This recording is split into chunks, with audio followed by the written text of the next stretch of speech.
A blue-green Mickeyan makes her way to the temple's meditation chamber.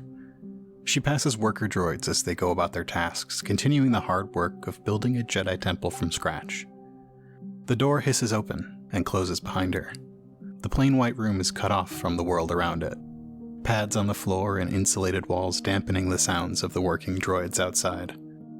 She sits down in the center of the space, carefully arranging some small objects around her. The Mickeyan closes her eyes and opens herself up to the Force. She was proud of the space she occupied. The temple had come a long way in her short tenure on Cloud City. It still had a long way to go before it was a true waypoint for Jedi across the stars, but it was a solid start. She pushes those thoughts aside, and her long tendrils float out around her head as she begins to gently levitate, just a few inches from the floor. This all had the air of ritual about it, and as she deepened her connection to the Force, so too did those small objects around her begin to levitate. A few rocks and plants and tools begin to orbit around the meditating Jedi as she relaxes into her daily rite. Then pain burst across her chest. Blood that was not the color of her blood soaked into her robes. A faint throbbing music could be heard pulsating in the room, discordant. A flash of lightning, and the Jedi opened her eyes, both she and the objects harshly falling to the floor. Wasting few precious seconds, Lodi Verton pushed herself to her feet in a dash for the door, for the hangar, for her vector, trusting that the Force would guide her to her fellow Jedi in time.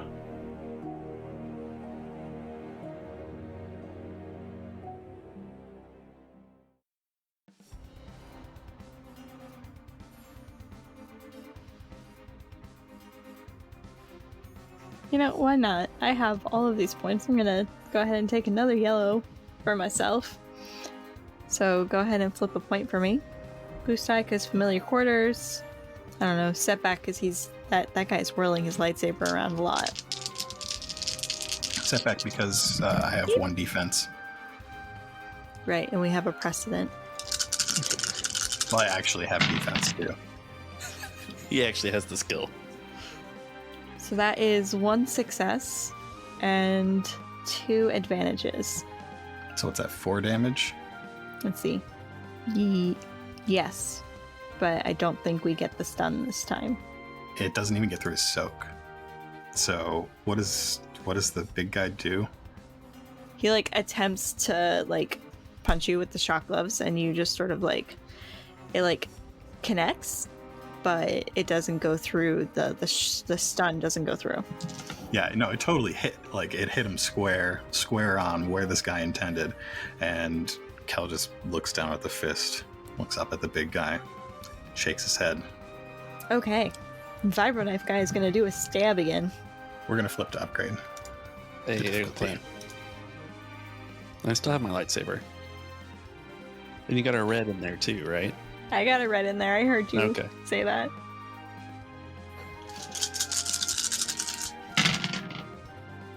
Dear God. Hold on, let me find my percentage dice. That is a lot of advantages. Criff. Okay. So that is 3 successes, 4 advantages. With a Vibro Knife, damage of 3, so that's 6 damage. Critical of 2, so that's a critical hit, I believe, yeah? If you want it to be. With a vicious... It doesn't have to be. Fish. Yes, of course it has to be. Anyway, that's what the dice are dictating. Okay, we're leaving. Only if you're carrying Bekros with you. No, that's the plan. That's what's happening. These are 4 rivals. We probably couldn't take them on from the beginning. We just need to get out of here. And a vicious critical 1. plus 10. Okay. What was the total damage? Let's see. It's damage of 3 plus 3 successes, so 6 damage. 6 pierce 2. Yeah. So yeah. And that's it, right? Yeah. I'm at 13 out of 12. Yeah. So you add another 10 to the critical. All right. We got 55. okay. I don't What's know what that that do? is. I got a fearsome wound. Great. It doesn't matter, but the target increases the difficulty of all presence and willpower checks by 1 until the end of the encounter. But I'm also unconscious. So yeah, he stabbed you once, and that was a bad gut wound, and it was already pretty bad. But then he stabs you the second time. And that was definitely a major artery nicked. You are bleeding, and you are unconscious. Bekros drops to the ground, and Kel instinctively, lightsaber up, like, gets down on the ground with him, putting pressure on the wound. He's going to attempt to disengage the lightsaber, grab Bekros, and jump straight up. There are still 2 other NPCs who get to have turns in this combat. Great. So we're both gonna die. There's 2 more NPCs. Great. We've got one more token. Just one. Yeah. We flip that and our vector comes back and takes us away. Our vector Just goes found straight help. through the ship. Our vector found help. I mean, they were just lounging before, but well, no, one of them threw a gas canister. So the one who threw the one who was on the couch, he gets up because he's like, somebody's got to go tell the captain what's going on. Somebody's got to go tell the cloud what's going on. I feel like these are clouds, and the captain's the storm. Anyway, somebody's got to go tell the Swab Deveroni what's going on. So the guy who was on the couch just gets up and leaves. The guy who threw the gas canister, however, is going to attempt to stab the other one. The other Nihil. No, you. It's just the perfect opportunity for him to rise above the ranks. Yeah. Killing a Jedi would be. Setback for defense. All right, flip a light side point or dark side point for me, please. Boost for home field advantage. Boost for... Man, it feels good to see that other Jedi go down, man. Setback for all of that lightsaber swinging around all over the place. Isn't that what the defense is? No. The defense is his armor.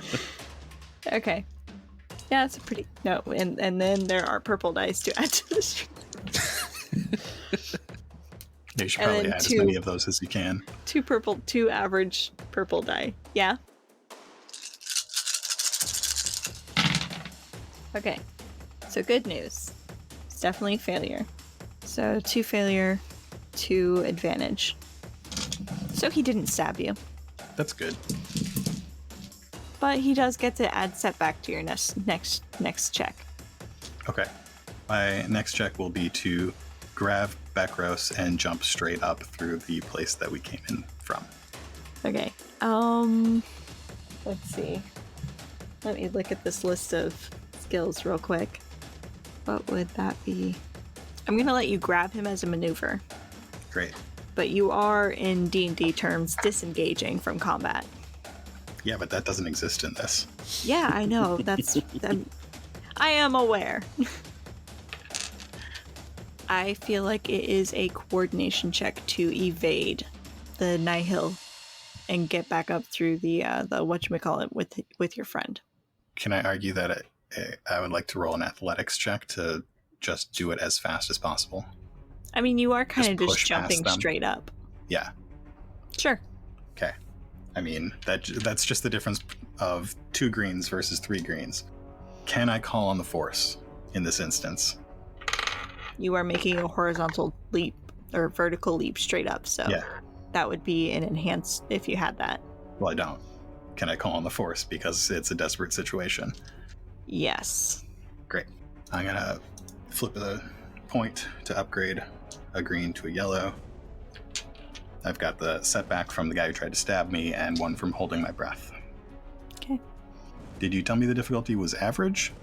I guess if you're trying to evade them, is that like an opposed check with them? Could be. Depends on how bad their athletics is. If it's a 1, yeah, sure. I'd love to do an opposed check. I mean, they have a brawn of 3. Okay, so it's hard.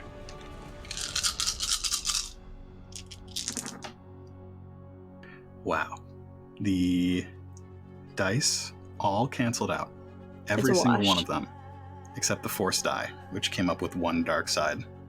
I mean, if you want to call in the dark side, I will absolutely allow you to get out of this.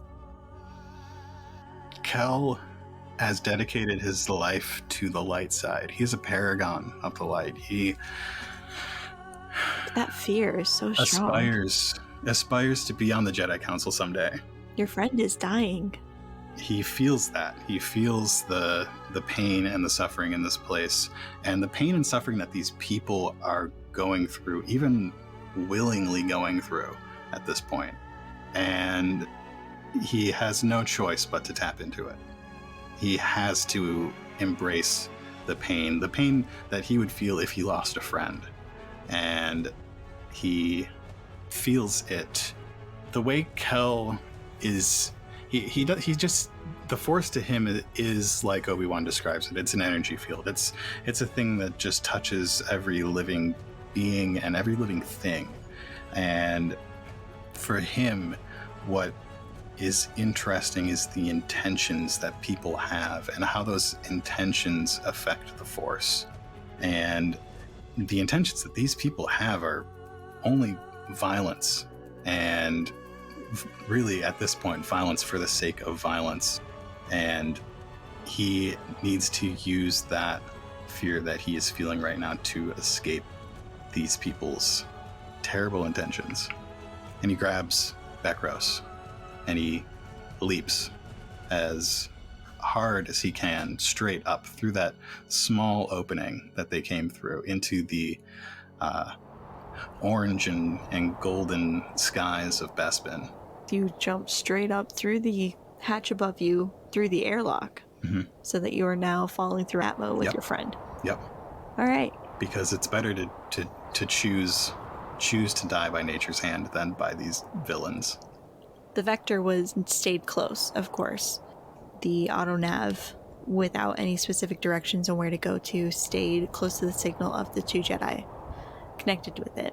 So as you leap out of the Nihil ship, so you are surprised to find when you are falling through Atmo and pulling your Vector back towards you, that there's actually a second Vector. There's yours, which is sort of spitting sparks, and it's struggle busting along to get beside you. And then there is a second that is actually better angled under you. The cockpit has already retracted in, and you see a fellow Jedi, Mikian. She is a blue-green coloration. She's green throughout, but to the ends of her long mane of tendrils is this greenish coloration that goes through, and you can see it too in her hands that are piloting the ship. And she looks up at you and she says, drop him with me, drop him in here, I've got him. Kel does. He guides Bekros as well as he can towards this Vector. And you see one hand of hers goes up, and you can feel the Force as she manipulates it to pull him towards as well, into her Vector. Mm-hmm. And Kel attempts to maneuver to his and Bekros' Vector, calming over to this other one. Thank you for coming to help us. The Nihil, they're back. Let's focus on getting to Cloud City for now. You can tell me everything after Bekros is healed. Kel gets into the cockpit and closes the cockpit windscreen. There are some sparks from the dash as he attempts to maneuver the Vector in the direction that his fellow Jedi's ship is going, and he follows behind as they maneuver through the skies of Bespin.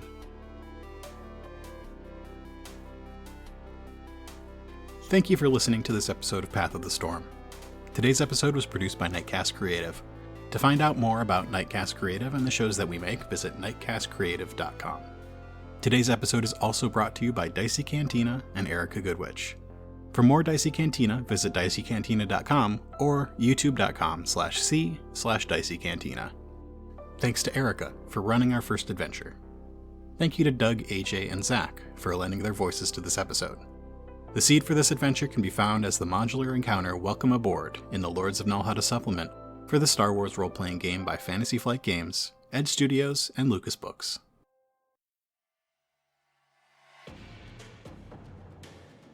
The engines begin to hum as the Chadrafan exits engineering, wiping grease from his hands into his overalls. Two Nihil kneel in the center of the ship's lounge as their captain stands before them, his unsheathed vibro sword resting on his bare shoulder. The two Nihil, A human and a Weequay look down at the ground, their masked faces expressionless. Now tell me again, what happened to the Jedi? They escaped. But I stabbed one real good. He'll be lucky if he survives. They were too fast. If they hadn't jumped to it... The captain holds up a finger, turning to the human. He puts an ochre hand on the human's shoulder and brings his masked face inches from his crew member's face. They escaped? You let them escape! The captain flings the human's mask across the room, nearly hitting the other Nihil lurking in the shadows. His vibrosword buzzes to life in his hand. The Weequay begins to whimper. Please don't kill us, boss. We'll do better. No, I'm not gonna kill you. No, that's too easy. I've got something far worse in mind. A range of emotions cross the human's face as he slowly figures out what his captain is thinking. Don't tell Pan Eta. Please, no, Storm. We'll do better. Oh no, I'm not going to tell Pan Eta. You are. The captain snaps his fingers and heads to the cockpit as the Nihil swarm the two pleading clouds, taking them to the bowels of the ship. Captain Zircon saunters into the cockpit, putting both hands on the dash, eyeing a distant mining platform nestled in darkening clouds. Rain begins to beat on the cockpit windows as lightning bolt streaks from cloud to cloud, reflecting in the storm's goggles. Zircon flips a switch, filling the ship with the distorted, chaotic sounds of wreck punk. All right, boys, I've got an idea. Those Jedi are going to be very useful.